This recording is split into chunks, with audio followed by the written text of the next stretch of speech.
Hello, welcome back. We are doing a challenge today. I am a people pleaser, I will admit it, and I need your help because I want to tackle every section of my home.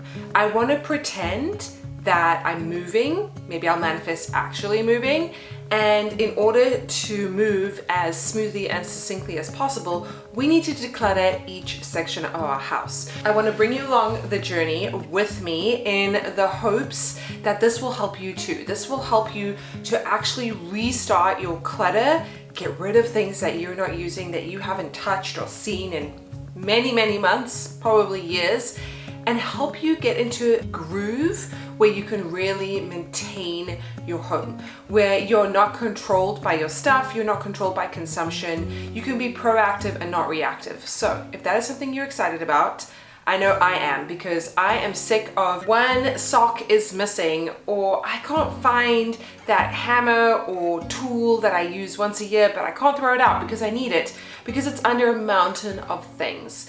I've compiled a list, a roadmap, if you will, of all the things that we're gonna tackle over the next 12 months. Now, go at your own pace, right? You don't have to do this in the order that I do it, but there will be a link in the description below to this roadmap that I'm gonna put up here so that you can follow along. I have already decluttered my garage. If you missed that video, I'll have it linked up above here and in the description box.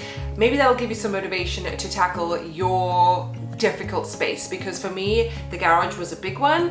Partly also because a lot of that stuff in there is not mine, and so it's hard to declutter someone else's things, but sometimes you just need their help to get started. I did most of that, but I had my husband helping me and just kind of advising me what he wanted to keep and what he wanted to get rid of, and that really helped. Check that video out. And then I also have started by doing my under the stairs, which was another area in my house, which was just basically a giant junk drawer in the size of a cupboard. And so I'm hoping that those two videos will be a good start for you. So this is an introductory video to introduce this idea of this yearly challenge. Now, I know everyone's about the 30 days and the 7-day reset, but things like this, decluttering your life and going room by room, this takes time, and I don't want to overwhelm you. I think having a goal of tackling one space a month is a good gauge for you. As I said in the beginning, if you can go faster, if you feel super motivated and you have the momentum, you can obviously declutter your whole house in 30 days.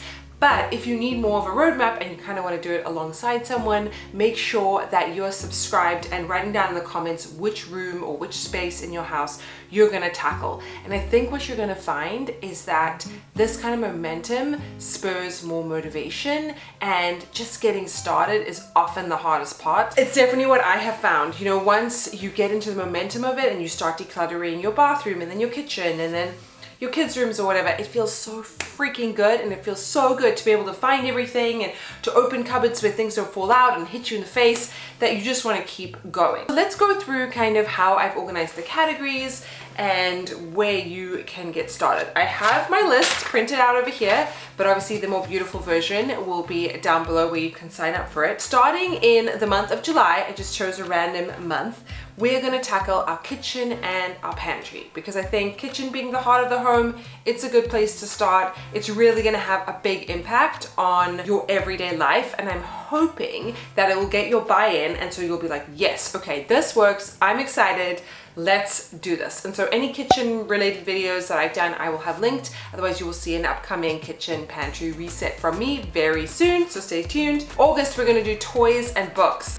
Because if you have kids, these things add up. If you don't have kids, think about your own hobbies or sporting equipment, whatever it may be, and then your books. Like, what books are you never gonna read again? What do you wanna keep for display? What do you wanna give to someone else? We have so many places in our neighborhood where we can donate books. It's very easy. You really have no excuse. There's free libraries, there's coffee shops, there's obviously donation centers, there's your neighbors. So books are really an easy one to kind of easily get rid of. You're not kind of stuck of like, who do I give these to? Books are easy. Some of the other things are a bit more tough. In September, we have bathroom, laundry room, that kind of thing. I kind of combine them because these are kind of spaces which maybe you can tackle in a month.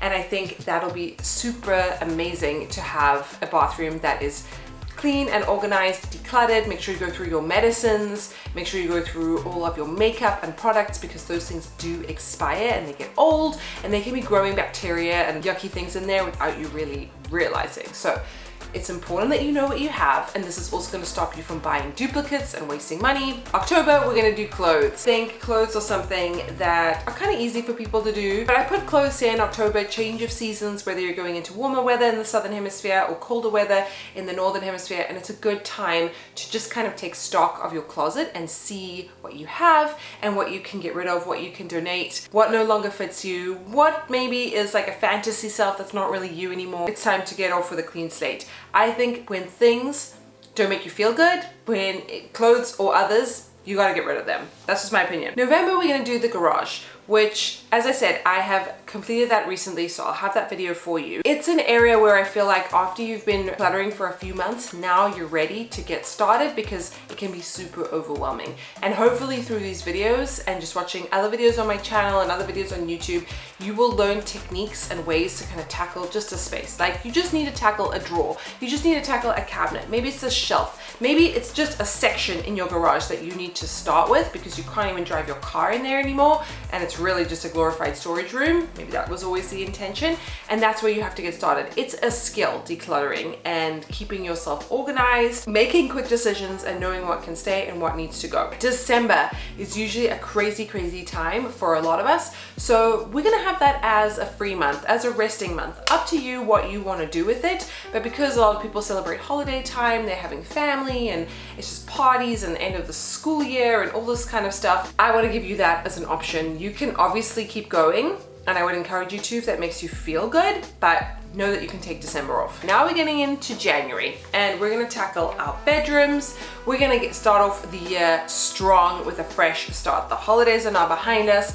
and it is time to really create your sanctuary. And that means not living in a cluttered or disorganized space. You wanna be able to go to bed feeling like, wow, my mind can rest, my body knows that it's in my bed, and I can get the best night's sleep possible. Especially as busy moms, we don't have a lot of time to sleep. So you wanna make every freaking hour count. At least that's how I see it. February, we've had a bit of a break from December and holiday time. We're gonna tackle holiday decor, because when was the last time that you went through all those storage boxes in your garage and figured out like what you actually need and what you don't need? And if you have done the garage back in November, maybe you've already tackled some of this holiday decor. But if not, you can keep it for February after you've kind of taken it out and getting ready to put it away. If you haven't put it away yet, now is the time. But also go through it and see like, what don't you need? Can you pare down some of the stuff? Do you need like 3 reindeers or 10 witches and skeletons or whatever it is? Maybe you can just live with 1. March, we're gonna do a digital detox, and for me, this is gonna be a little tricky. Are we gonna go through photos, emails, computer stuff? Because even though it doesn't take up a lot of physical space, it's taking up a lot of space in our minds, right? And that's really the issue. The other thing is you might have a lot of technology and computer equipment or camera equipment, camera gear. So whatever you associate as digital, this would be a good time to do it. April, we're gonna tackle our storage. So when was the last time like you went through your storage? Again, if a lot of that is under your garage, maybe you've tackled half of it, but now it's been about 6 months since you did that, and you probably could use a refresh. Could you see if the storage is still working? Are you storing stuff that you will never use again? Imagine if you were moving, like, would this stuff actually be helpful? Like, we got to get away from the just in case or the what ifs, because it is not serving you. It is weighing you down. May, we're coming back to clothes. We're in a new season now. We might be going into summer if we're in the northern hemisphere, or going into winter if we're in the southern hemisphere. And clothes are things that, we use on a daily basis, but also we only probably use like 10% of what we actually own. And it is worth going back and just seeing what else we have. Maybe things have changed for you since the last time we did clothes, and so it's important that you keep them on your radar, go back to them. It gives you another opportunity to go through things, give to your friends and family, donate to your local donation center. It's a great feeling. And then June, the last of the 12 months, but depending on when you start, we're gonna do Sentimental, because Sentimental is challenging, and these are things that are not as easy to replace, but also we probably don't need like 700 ceramic elephants or a whole bunch of candles that we never gonna burn or don't really like. Decorative things that Auntie Agnes gave us. We don't need all of that stuff. And also photographs that we've got 700 duplicates of. Pick the best one. Pick 1 or 2, stick them in your kid's scrapbook and call it a day. So Sentimental I left for last because, as I said, decluttering is a skill. You need to really build up to the things that you find more challenging to declutter, and Sentimental often happens to be one of those. Those are our 12 months laid out. Let me know in the comments if you're in on this plan. Let's do this. Let's pretend that we're moving and we need to go through all of our things so that by the time we actually do move house, everything is organized and sorted. Don't forget to go look at those videos that have already started in the series. Let me know if you're in, and I can't wait to see you back here very, very soon.